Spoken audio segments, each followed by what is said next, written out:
วัสดีค่ะขอต้อนรับทุกท่านเข้าสู่สายการบินเทหน้าตักและตอนนี้เราอยู่กับรายการเดทวิดโปค่ะวันนี้นะคะแขกรับเชิญของเราเป็นบุคคลที่พิเศษมากๆเลยเพราะว่าเขามีความสามารถหลากหลายค่ะไม่ว่าจะเป็นในด้านของการเป็นอดีตนักบินรบของกองทัพอากาศไทยนักการเมืองผู้มีชื่อเสียงที่สำคัญนะคะเป็นโปรโป๊กเกอร์ที่ตอนนี้ลำดับ All Time Money List อยู่ที่ลำดับที่ 27 ค่ะบอกเลยนะคะทุกท่าน Fasten your seat belt แล้วก็พบเขาด้านในค่ะ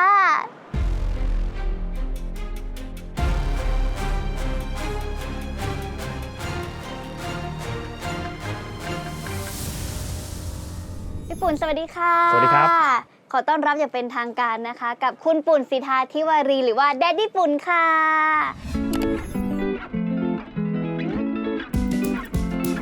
ตอนนี้นะคะเราสองคนค่ะอยู่กันที่วิทยาลัยการพัฒนาและฝึกอบรมด้านการบินมหาวิทยาลัยธุรกิจบัณฑิตนะคะ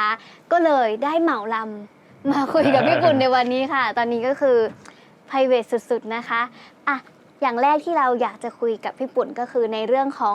การเป็นอดีตนักบินเครื่องบินรบค่ะอยากรู้ว่าตอนนั้นนะคะทำไมถึงมาเป็นนักบินเครื่องบินรบคะใฝ่ฝันตั้งแต่เด็กๆอยากเป็นนักบินตอนสักแบบ7 ขวบอะไรเงี้ยนะ6-7 ขวบแบบเด็กชายสิทธาอะไรเงี้ยแล้วก็มีวันอะไรเกี่ยวกับกองทัพแล้วก็จะมีเครื่องบินมาบินโชว์บินสวนสนามแล้วก็บินมาแล้วก็มาปล่อยควันเป็นสีธงชาติคือบินเด็กหนูเคยไปเที่ยวอยู่ใช่บินเกาะกัน5 ลำอย่างเงี้ยนะเราก็แบบเห็นแล้วก็เครื่องบินก็ตอนนั้นเข้าใจว่าเป็นเครื่อง OV-10 ซึ่งเป็นเครื่องที่มันเหมือนกับเครื่องในการ์ตูนอ่ะคือตัวเครื่องจะป้อมๆแล้วก็มีหางแบบเป็น2 หางอยู่ด้านข้างงอกออกมาอะไรเงี้ยแล้วก็ปล่อยควัน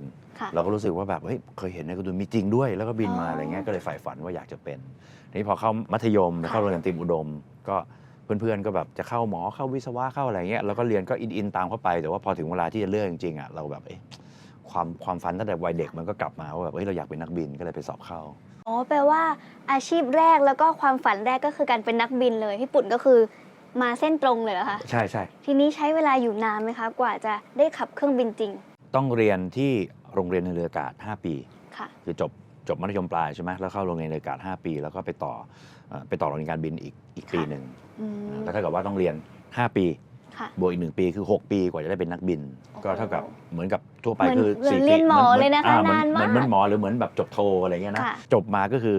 พอจะบินเป็นเครื่องบินฝึกขั้นต้นเวลาไปที่ฝูงบินแล้วไปฝึกอีกในเครื่องบินแต่ละแบบเพื่อที่จะให้พร้อมที่จะทำการรบได้ก็ต้องฝึกอีกปีหนึ่งแต่ว่าเรียนบินเบสิกปีหนึ่งไปฝึกเปลี่ยนแบบเป็นเครื่องบินรบปีหนึ่งแล้วก็จบมาเป็นนักบินรบแต่ยังเป็นหัวหน้าหมู่ไม่ได้ต้องบินเกาะกับคนอื่นเข้าไปอย่างเงี้ยซึ่งระหว่างเนี้ยที่เราไม่ได้ใช้งานจริงๆค่ะเขาก็ยังต้องคอยซ้อมอยู่ตลอดเวลาในการฝึกเครื่องบินรบใช่มันเหมือนกับนักกีฬาเหมือนนักกีฬาเช่นเตรียมความพร้อมนักฟุตบอลอย่างเงี้ยถ้าเกิดถึงเวลาไม่ซ้อมเลยแล้วไปเตะเลยก็แพ้เขานักบินก็เหมือนกันแล้วนักบินนี่คือพอไม่บินอาทิตย์2 อาทิตย์เนี่ยมันจะช้าเลยมันยังออโต้อยู่อะไรเงี้ยแต่ว่ามันก็จะช้ากว่าเพราะฉะนั้นเนี่ยเขาก็จะมีกฎว่าเวลานักบินที่ไปเรียนหนังสือหรือว่าหยุดไปนานๆเนี่ยเขาต้องมาทำการบินคุ้นเคยก่อนแล้วตอนที่อยู่กองทัพอะค่ะมีโอกาสได้ขึ้นไปเผชิญเหตุการณ์น่าตื่นเต้นไหมคะตอนช่วงที่พี่เป็นนักบินอยู่เราไม่มีการรบสถานการณ์ปกติใช่มันก็เคยมีตอนก่อนที่จะจบเป็นนักบินอ่ะมีรบกันนิดหน่อยตามแนวพรมแดนเครื่องบินก็ไปใช้งานไปทิ้งระเบิดไปโดนยิงกลับมาก็มีอะไรเงี้ยยิงแบบเครื่องยนต์แบบดับไปข้างนึงเครื่องยนต์โดนยิงไปข้างนึงอะไรเงี้ยมีแล้วก็กลับมาลงแต่ตอนจบมาไม่มีแต่อย่างที่บอกว่านักบินต้องเตรียมพร้อมตลอดทีนี้ตอนบิน F16 เนี่ยที่มีเหตุการณ์ที่ทำงานปฏิบัติการจริงเขาเรียก Hot Alert Hot Alert คือเครื่องบินรบของไทยเนี่ยจะต้องประจำอยู่แบบจะมีอยู่2 ลำที่ติดอาวุธเต็มที่เลยแต่เป็นอาวุธแบบยิงกับเครื่องบินนะเขาเรียก Air to Air ไม่ได้ติดระเบิดอย่างกันในหนังเลยค่ะใช่เป็นจรวดกับกระสุนอย่างเงี้ยพร้อมแล้วก็ก่อนพระอาทิตย์ขึ้นนักบินจะต้องไปเตรียมเครื่องครึ่งชั่วโมงก่อนพระอาทิตย์ขึ้นเซตอัพไว้ให้หมดแล้วก็จะมีห้องเล็กๆอยู่ข้างๆเครื่องบินกินนอนทำอะไรทุกอย่างอยู่ในนั้นเลยจนพระอาทิตย์ตกถ้ามีเหตุการณ์อะไรเกิดขึ้นมาเรดาร์จับเครื่องบินข้าศึกได้เนี่ยเขาจะสั่งให้เราวิ่งขึ้นซึ่ง10 กว่าปีที่มีเครื่อง F16 มากับที่พี่บินได้อยู่10 ปีคือทั้งหมดประมาณ15-16 ปี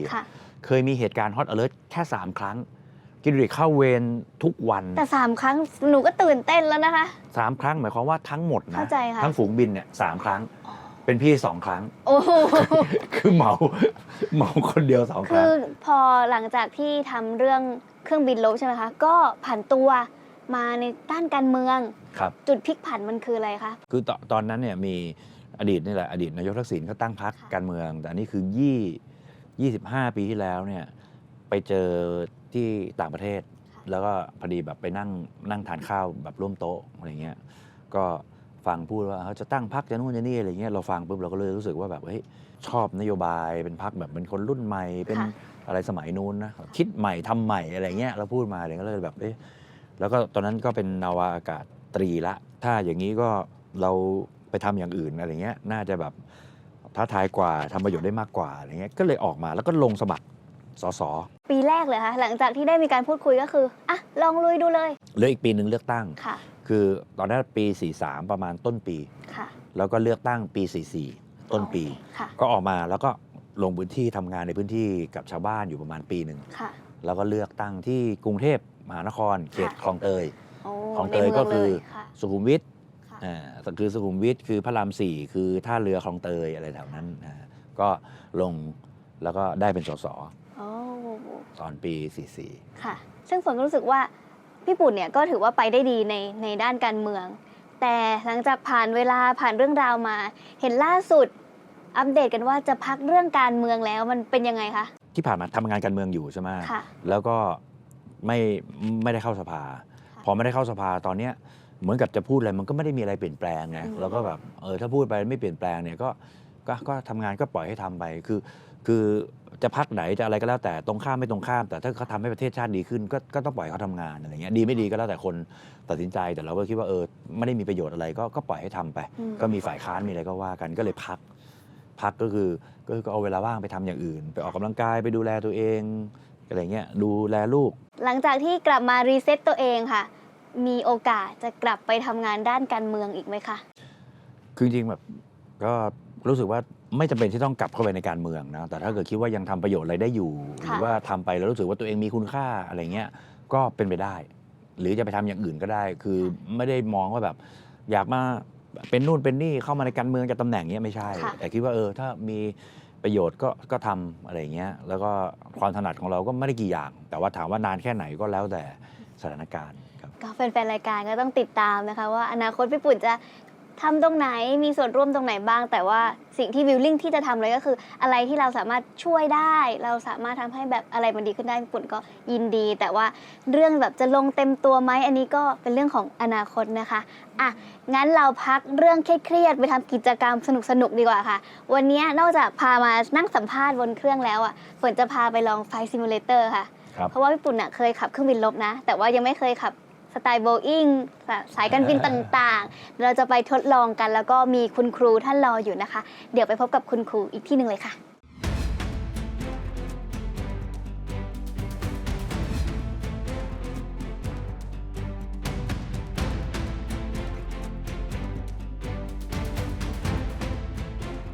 คุณต้นสวัสดีค่ะ สวัสดีครับ พี่ปุ่นค่ะหนูพามาเจอคุณครูค่ะ ครับ ที่จะมาสอนพี่ปุ่นมาขับเครื่องบินแบบสายการบินเทหน้าตักแบบนี้เลยค่ะพี่ปุ่น โอเค แต่ว่าเดี๋ยวหนูให้คุณครูแนะนำตัวก่อนค่ะว่าคุณครูเนี่ยสอนที่นี่มากี่ปีแล้วก็สถาบันชื่ออะไรยังไงคะ ครับสวัสดีครับ ผมมาพิษหินชนะนะครับ เป็นครูซิมูเลเตอร์ 737-800 ของมหาวิทยาลัยธุรกิจบัณฑิตนะครับ จะทำการสอนเนี่ยอยู่ในช่วงประมาณ 1 ปีที่ผ่านมา อันดับแรกผมอยากรู้เลยค่ะว่าคนที่จะมาเรียนขับเครื่องบินเนี่ยค่ะ ถ้าเกิดว่าไม่มีพื้นฐานเลยสามารถเรียนได้ไหมคะ ได้ครับ คือปกติแล้วเนี่ยการจะเป็นนักบินเนี่ยก็จะต้องจบมหาวิทยาลัยปริญญาตรีในทุกสาขาครับ โอ้ แล้วก็สอบในส่วนของทุนบริษัทหรือทุนส่วนตัวครับ ค่ะ เมื่อสอบผ่านปุ๊บเนี่ยก็จะมีขั้นตอนการฝึกอบรมหนึ่งในนั้นเนี่ยก็คือการเข้าซิมูเลเตอร์เครื่องจริง ค่ะ ที่เราต้องใช้ในสายการบินปัจจุบัน ซึ่งอย่างเครื่องนี้ฮะเป็นBoeing 737-800 NG ที่เราใช้อยู่ในสายการบินทั่วโลก ค่ะ อ่า ซึ่งอย่างหนูจบปริญญาตรีสาขาอื่นมาแล้วเนี่ยจะมาเรียนขับเครื่องบินเนี่ยค่ะสักกี่ปีคะถึงจะสามารถไปสมัครงานสายการบินต่างๆ ได้จริง โดยประมาณปกติเนี่ยจะใช้เวลาประมาณ 52 สัปดาห์ในการฝึกเครื่องบินเล็ก โอ้ แล้วพอมาเปลี่ยนแบบเนี่ยเพื่อจะบินในเครื่องบินที่เราต้องไปปฏิบัติหน้าที่ ค่ะ ก็จะใช้เวลาฝึกราวๆ3 เดือนถึง 6 เดือนครับอุ้ยจริงๆเร็วกว่าที่คิดเยอะเลยนะคะใช่ครับแล้วถ้าอย่างพี่ปุ่นล่ะคะที่มีความสามารถในการขับเครื่องบินมาแล้วแต่ว่าคนละประเภทอะค่ะอย่างนั้นเนี่ยจะใช้เวลาในการฝึกอบรมเนี่ยสั้นกว่านักบินที่จบใหม่เพราะว่าพี่ปุ่นเนี่ยมีชั่วโมงบินมาอยู่แล้วค่อนข้างเยอะมากๆแล้วพี่ปุ่นขับมากี่ชั่วโมงแล้วคะเคยนับไหมคะนับเล่นๆเคยนับเขาจะนับบันทึกอยู่แล้วแต่ว่าจริงๆถ้าเทียบกับเครื่องบินโดยสารจะถือว่าน้อยมากคือพี่จะประมาณ 1,000 ชั่วโมงแต่ว่าบินคือเวลาเราบินไปทำงานเนี่ยมันใช้เวลาแค่50 นาทีชั่วโมงหนึ่งแต่ว่าถ้านักบินโดยสารถ้าบินข้ามทวีปบินอะไรเขาก็บินกัน6 ชั่วโมง 8 ชั่วโมง 10 ชั่วโมงรุ่นเราสั้นกว่าอยู่แล้วเราสั้นแต่ว่าเราจะไปเร็วนั่นเองแล้วก็แบบค่อนข้างคล่องตัวแล้วหนูอยากรู้ว่าคุณสมบัติของนักบินนะคะเขามีเกณฑ์พื้นฐานไหมคะอย่างแอร์สาวเนี่ยอาจจะสัก155แต่ขอบถึงหนูก็จะมีหวังและเครื่องบินล่ะคะถ้าเป็นผู้ชายเนี่ย160ขึ้นไปครับค่ะผู้หญิงก็อาจจะอยู่ในค่าเฉลี่ยที่ใกล้เคียงกันอุ๊ยประมาณเท่าไหร่คะตอนนี้หนูกำลังมีความหวังเล็กๆอยู่อาจจะได้ประมาณสัก155 ถึง 158ตายแล้วถึง157อยู่ตรงกลางพอดีเลยค่ะครูหนูมีหวังแล้วค่ะฝันในการจะมาฝึกขับเนี่ยค่ะได้ครับแล้วทีนี้สำหรับบุคคลทั่วๆไปอะคะที่อยากจะมาลองขับแต่ว่าแบบไม่ได้อยากจะมาเรียนเพื่อไปทำงานในอนาคตนะคะสามารถมาเรียนไหมคะได้ครับสามารถมาซื้อเป็นรายชั่วโมงได้อาจจะครึ่งชั่วโมง1 ชั่วโมงแล้วแต่ว่าเราอยากจะฝึกมากฝึกน้อยขนาดไหนโอ้เป็นกิจกรรมคำถามสุดท้ายหนูกลัวความสูงค่ะครับเป็นคุณสมบัติที่มันไม่ดีไหมคะมันไม่เป็นไรครับอย่างครูก็กลัวความสูงครับเวลาไปอยู่ตึกสูงๆหรืออะไรอย่างเงี้ยครับแต่ว่าเวลาเราบินปั๊บเนี่ยเราสามารถคอนโทรลได้หมดเราก็จะความกลัวก็จะลดลงทีนี้ซีซ้ายซีขวามีอันไหนเป็นแบบเป็นเฮดไพลอตเป็นโคไพลอตเขาแยกกันไหมคะทางฝั่งซ้ายเนี่ยจะเป็นของกัปตันกัปตันฝั่งขวาเนี่ยจะเป็นของโคไพลอตหรือนักบินผู้ช่วยค่ะทีนี้เครื่องจริงเนี่ยอุปกรณ์หน้าตาเท่านี้เลยไหมคะใช่ครับปุ่มมีอย่างนี้หมดเลยทุกอย่างครับ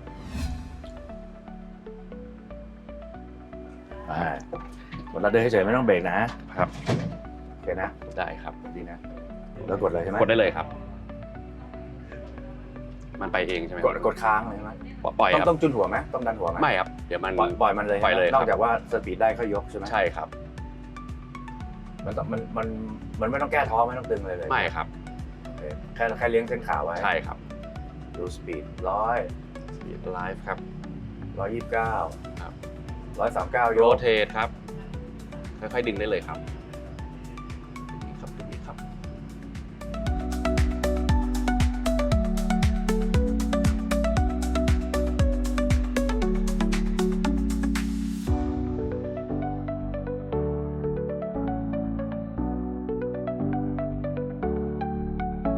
เรื่องการแมนูเวอร์ก็จะมีอยู่ประมาณนี้ที่เหลือเป็นออโตเมชันหมดเลยครับเดี๋ยวเราจะลองให้คุณเคยก็คือเลี้ยวซ้ายเลี้ยวขวาค่ะโอเคแต่ว่าตอนนี้ยังอยู่ในออโต้ไพลอตอยู่เดี๋ยวเครื่องเนี่ยตอนนี้มันอยู่ที่ 19,000 ฟีตเดี๋ยวพอ 20,000 ปั๊บเครื่องมันหยุดแล้วเดี๋ยวครูจะปลดออโต้ไพลอตแล้วก็ให้ผลลองเลี้ยวดูอันนี้คือเราคอนโทรลเหมือนพวงมาลัยรถเลยเหรอคะใช่ครับโอ้เพิ่งรู้แปลว่าถ้าเกิดกัปตันมือหนักมันก็โค้งเลยมันก็จะไปแรงมันก็จะเอียงเยอะแล้วก็เร็วแรงค่ะตอนนี้นะคะเรากำลังจะมาแตะที่ 20,000 ค่ะแตะ 20,000 ไปเรียบร้อยลองบินเลี้ยวซ้ายเลี้ยวขวาขึ้นลงอะไรได้หมดเลย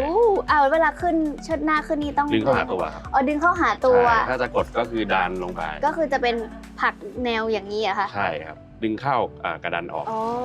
แล้วก็ซ้ายขวาเหมือนกันแต่ในขณะที่ซ้ายหรือขวาเราก็สามารถที่จะดึงได้หรือดันได้เหมือนกัน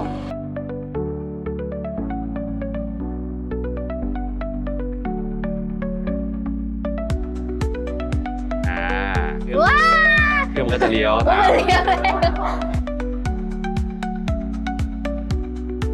เดี๋ยวฝนจะหาเวลามาเรียนกับคุณครูวันหลังนะคะได้ค่ะคุณครูฝาก stop engine ก่อนค่ะได้ครับ ขออนุญาตฟรีซได้เลยครับครูขาตัดเกรดนักเรียนค่ะวันนี้นักเรียนมือใหม่กับมือฉมังมาเรียนพร้อมกันเป็นยังไงบ้างคะทุกคนบินได้ดีหมดเลยอย่างน้องฝนค่ะเต็ม10เนี่ยได้8หุยคุณครูให้ตั้ง8แน่ใจดีจังสามารถคอนโทรลเครื่องได้แล้วของพี่ปุ่นนะคะญี่ปุ่นนี้10 เต็ม 10เลยครับบินเนียนมากครับค่ะ โอเคยังไงก็ขอบคุณคุณครูมากเลยค่ะสำหรับวันนี้นะคะ ยินดีครับ ถ้าแฟนๆรายการดูอยู่คุณครูสอนเองเลยไหมคะ สอนครับ นี่แหละเดี๋ยวแฟนๆรายการเดทวิดโปจะตามมาเรียนกับคุณครูโตนค่ะน้องฝนด้วยเดี๋ยวฝนหาเวลามาเรียนด้วยยังไงก็ขอบคุณมากๆค่ะ ขอบคุณครับ ส่วนพวกเรานะคะฝนกับพี่ปุ่นเดี๋ยวจะไปพูดคุยเกี่ยวกับเรื่องโป๊กเกอร์กันต่อเดี๋ยวเจอกันที่ร้านอาหารเลยครับ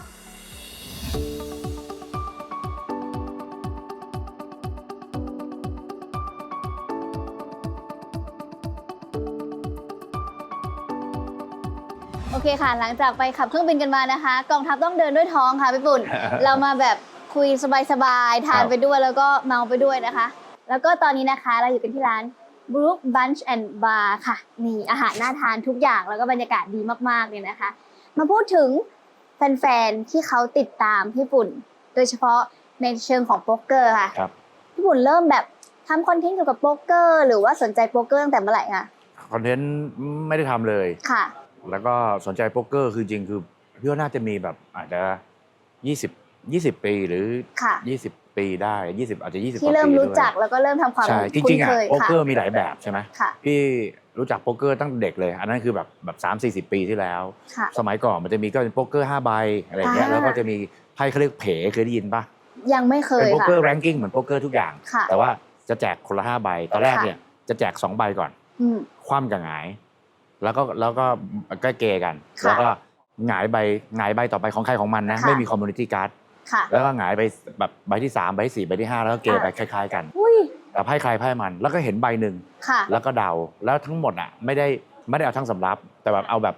อาจจะเอาพี่จำไม่ได้ละประมาณแบบ2 ถึง 7ออกอะไรเงี้ยแล้วก็มี8 9 10อะไรเงี้ย ซับซ้อนเหมือนกันนะคะ มันก็จะชนไพ่ใหญ่ชนกันเยอะอะไรเงี้ย โอ้ เป็นสมัยก่อนแล้วก็มารู้จัก Texas Hold'em น่าจะไม่แน่ใจว่าเป็นคาสิโนรอยัลเรื่องแรกหรือเปล่าน่าจะ ส่วนใหญ่เป็นเรื่องที่ทุกคนแบบ ใช่ เริ่มรู้จัก ใช่เนื่องจากเราชอบโป๊กเกอร์อยู่แล้วไง ค่ะ พอเห็นคาสิโนรอยัลเฮ้ยมีเกมแบบนี้ด้วยแล้วก็แบบมันแบบรู้สึกมันท้าทายเพราะว่า ค่ะ ใช้ไพ่ร่วมกันแล้วก็ อืม แตกต่างแค่คนละ2 ใบอะไรเงี้ย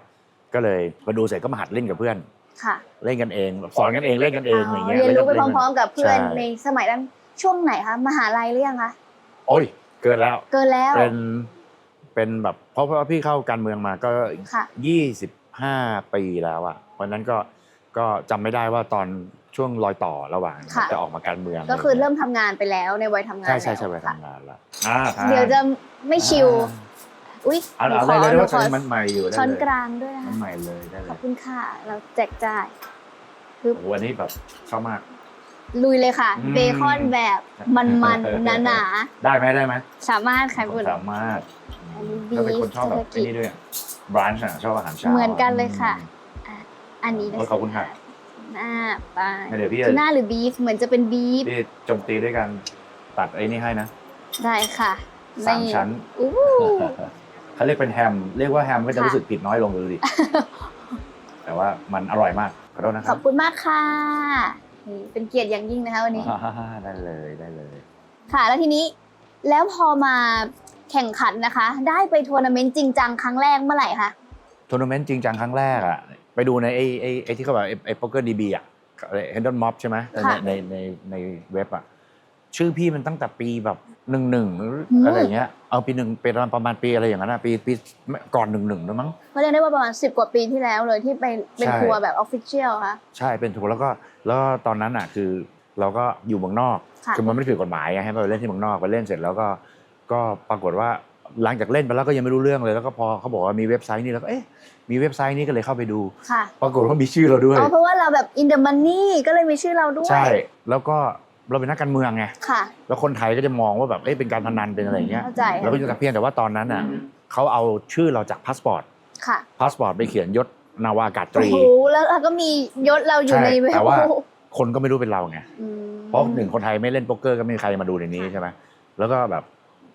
เขียนแบบ squadron leader คือยศฐานอากาศเขาก็ย่อ SQNLDR SQN จุด LDR จุดแล้วก็ชื่อเราทีนี้เวลาเขาเขียนลงไปเขาไม่ได้จุด ค่ะ คนก็มองว่ามีธงไทย ค่ะ แล้วก็อะไร SQNLD อะไรเงี้ยเขาก็เลยไม่ได้สนใจ เราก็เงียบมาตลอดแล้วก็ไม่กล้าเล่นละ ค่ะ ไม่กล้าเล่นเลยจนกระทั่งพอตอนหลังอ่ะจริงๆวันที่มาเริ่มแบบกล้าที่จะไปเล่นก็คือ ค่ะ ต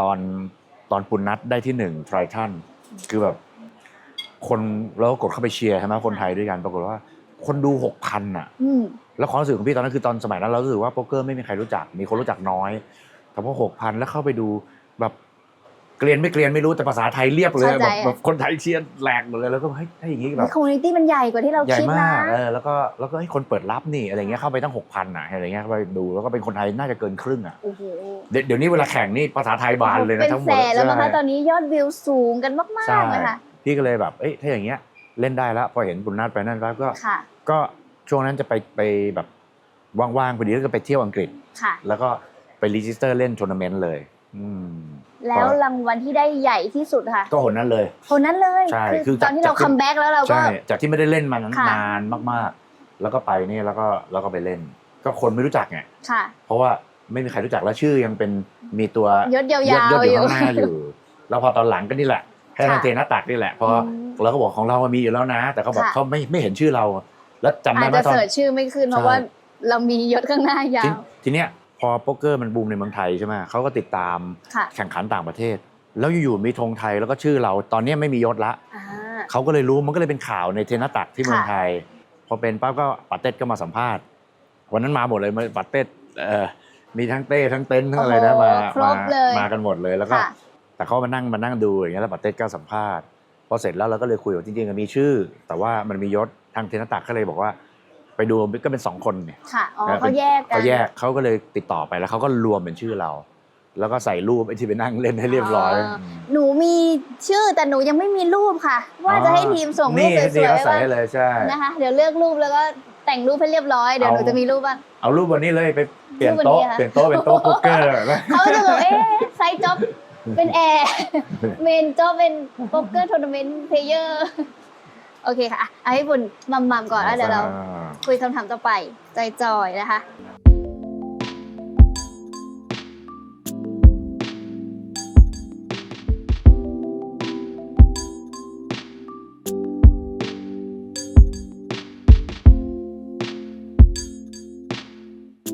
แล้วปีนี้นะคะมีเป้าหมายกับโป๊กเกอร์ไงบ้างคะพี่ปุณเป้าหมายคือพอพักการเมืองแล้วก็ว่างก็ไปเล่นนะครับจริงๆก็ว่างก็ถ้าไปเมืองนอกก็จะไปเล่นอยู่แล้วแต่ว่าจะชอบเล่นทัวร์นาเมนต์ถ้าเป็นประเทศแบบสมมติเอาไปอังกฤษอย่างเงี้ยหรือถ้าอเมริกาไม่ต้องห่วงมันมีทุกเมืองใช่ไหมแล้วก็เวกัสก็ยิ่งแบบมีเล่นตลอดแต่ที่อังกฤษมันก็จะมีแบบทุกบ่ายทุกเย็นยิ่งเสาร์อาทิตย์อย่างเงี้ยเป็นเดลี่ทุกวันแต่เล็กๆแบบสนุกไปนั่งแบบนั่งแบบฝึกฝีมือแล้วก็ไม่กี่บาทอะไรเงี้ยมีเปอร์เซ็นต์จะไปรายการแบบใหญ่ๆบ้างไหมคะ WSOP เคยไปยังคะ10 กว่าปีอ่ะโอ้โหแปลว่าไปตั้งแต่ออริจินัลสมัยนู้นเลยใช่ไปเมื่อ12 ปีที่แล้วปีหน้าไหมคะมีโอกาสนะปีหน้ามีโอกาสตอนนี้เพื่อนๆรอบๆตัวก็ชวนหนูไป WSOP ถึงบอกจริงๆก็เป็นความฝันของโป๊กเกอร์เพลเยอร์ที่แบบอยากแข่งทัวร์นาเมนต์ก็คือมันก็ควรจะไปเห็นสักครั้งหนึ่งควรจะไปแบบมีส่วนร่วมอะไรเงี้ย12 ปีที่พี่ไปคราวที่แล้วแบบเขารู้สึกว่ามันไอ้ WSOP มันโหดเกินหมายความว่าหมายถึงความยากเหรอคะไม่ใช่ความยากมันไม่ยากนะเราไปเล่นแบบเล่น APT เล่นอะไรก็ไม่ได้ต่างนะเพราะว่าพอคนมันอยากเล่นอ่ะใครๆก็ไปเล่นหมดแล้วกับฝรั่งกับการบายอิน300,000แล้วสักครั้งหนึ่งในชีวิตไปถึงตรงเนี้ยมันต้องเล่น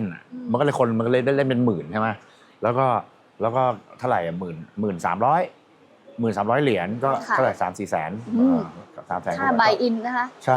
อันนี้คือเมนอีเวนต์สำหรับของ WSOP สำหรับฝรั่งซึ่งเขาก็ค่าของชีพเขาสูงอยู่แล้วเขาก็จะเล่นง่ายกว่าเราหน่อยงั้นหนูอยากรู้เรื่องสไตล์การเล่นค่ะ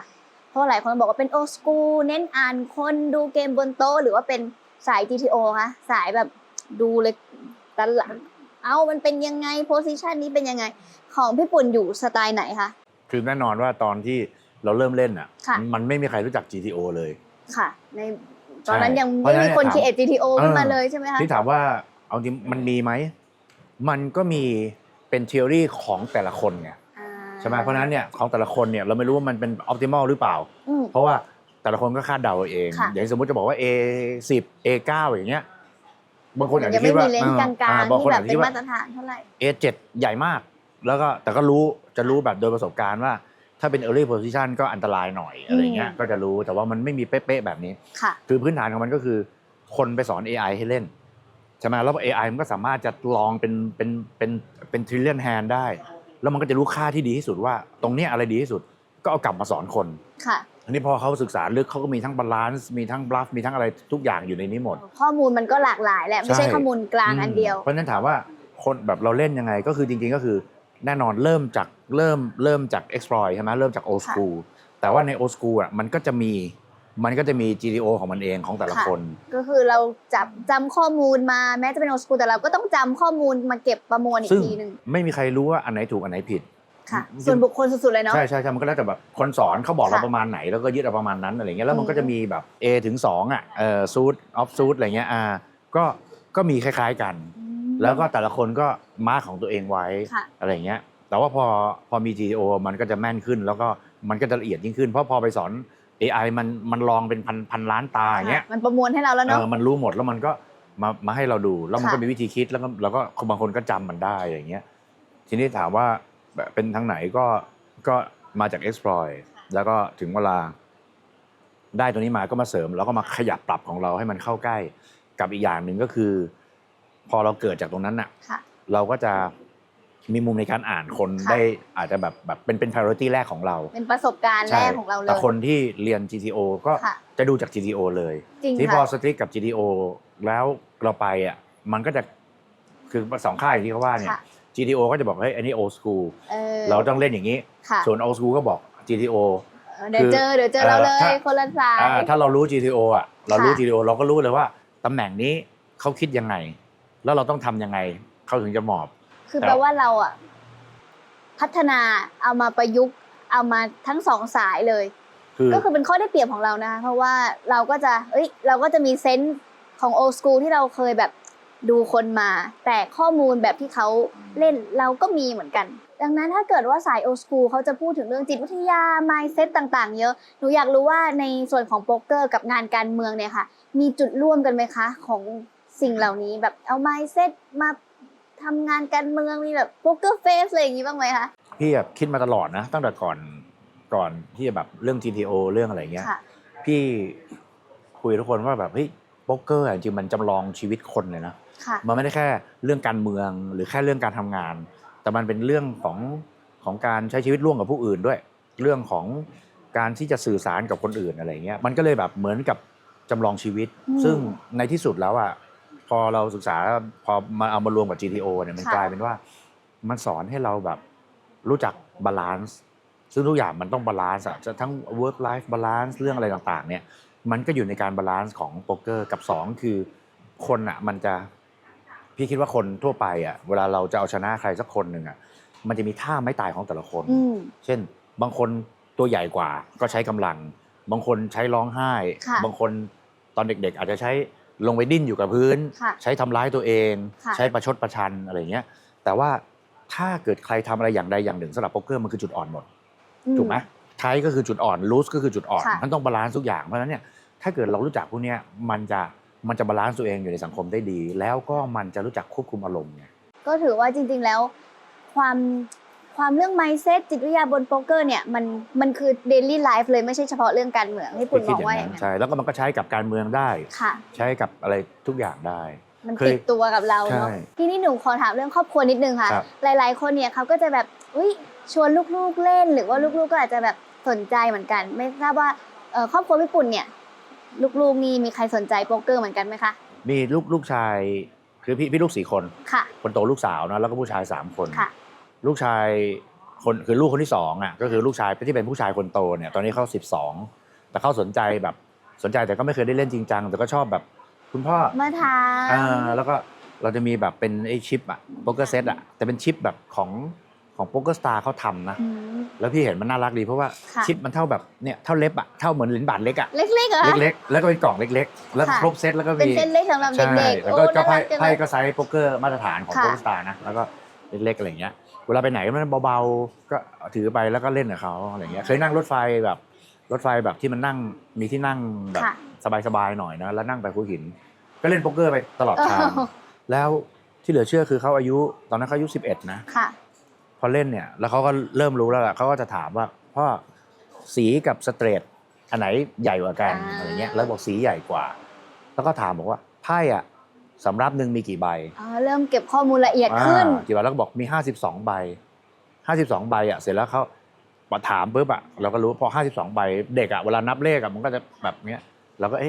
รู้แล้วแหละว่ากำลังนับอะไรอยู่ เราก็ดูบอร์ด ค่ะ เป็นฝัด2ตัว เป็นฝัด2ตัวปรากฏว่าเขาเล่นอ่ะเราก็เดาได้แล้วล่ะเพราะว่าแบบ สงสัยจะดูอยู่ว่าเหลืออีกกี่ใบของเขานับเอาอ่ะ โอ้โห แล้วทำโดยที่ไม่มีใครสอนอ่ะ ค่ะ แล้วตอนหลังเขาก็เลยบอกว่าเนี่ยมันเหลืออีกทั้งสามบ้านมีเท่าไหร่ก็บอกมี52ค่ะเขาก็หารว่ามันมีสีเหลืออีกกี่อันแล้วพอนั่นป้าเขาบอกว่าเขาก็สอนเราอ่ะชื่อมิกกี้เขาบอกอ๋อมิกกี้กำลังดูว่ามิกกี้จะชนะพ่อได้อ่ะมันเหลืออีก9ตัวนับเอาอ่ะเก่งกว่าหนูแล้วเนี่ยคือแบบถือว่าแบบเฮ้ยแบบไม่เคยบอกเขาแล้วเขาคิดอย่างนี้อะไรเงี้ยเรียกว่าสนใจแล้วก็ยังใส่ใจระยะยาวแต่พี่อยากสอนเขานะค่ะอยากสอนแล้วก็ตัวพี่เองเนี่ยก็พี่เองแบบบอกเลยว่าก็จะเล่นไปเรื่อยๆเพราะคิดว่าให้สมองมันได้คิดแล้วเราสนุกกับมันอ่ะขอให้มีอะไรที่มันคิดไปเรื่อยๆมันน่าจะเป็นอัลไซเมอร์ช้าหน่อยทีนี้นอกจากวงการโป๊กเกอร์แล้วฝนได้ยินมาว่าวงการทีป๊อปลูกพี่ปุ่นก็รันวงการอยู่เหมือนกันค่ะแนะนำหน่อยค่ะลูกสาวค่ะเดบิวต์แล้วมินนี่เขาก็ชอบแบบตั้งแต่เด็กอะครับคือชอบเต้นชอบอะไรตั้งแต่โอ้แบบจำความได้ก็เป็นคนแบบเอนเตอร์เทนนะคะใช่เอนเตอร์เทนแล้วก็ถ้าเด็กๆนี่เดินไปแล้วเด็กอ่ะคนก็จะแบบไปเล่นด้วยใช่ไหมพอคนมาเล่นด้วยเขาจะโพสท่าถ่ายรูปได้นะคะเหมือนกันไม่เคยตอนเด็กๆแบบว่าขี้อายแต่ว่าทำกิจกรรมค่ะแต่อันนั้นคือแบบ3 ขวบ2 ขวบอะไรเงี้ยนะแล้วก็ชอบร้องพอชอบร้องมาเรื่อยๆก็ร้องแบบเด็กๆอ่ะก็เลยส่งไปเรียนร้องเพลงเต้นตั้งแต่เด็กๆเขาก็แบบเต้นเป็นทุกเพลงได้หมดอะไรเงี้ยแล้วก็ไปเรียนไปเรียนบิวด้วยไปที่แบบเกาหลีไปอะไรเงี้ยไปที่เกาหลีมาด้วยอ่ะไหนๆก็ไหนๆแล้วฝากผลงานหน่อยได้ไหมคะของน้องมินนี่เพลงไหนช่องทางไหนคะมีใน YouTube ของจิ๊กซอว์ไทยแลนด์อะไรเงี้ยหรือถ้าทีมงานก็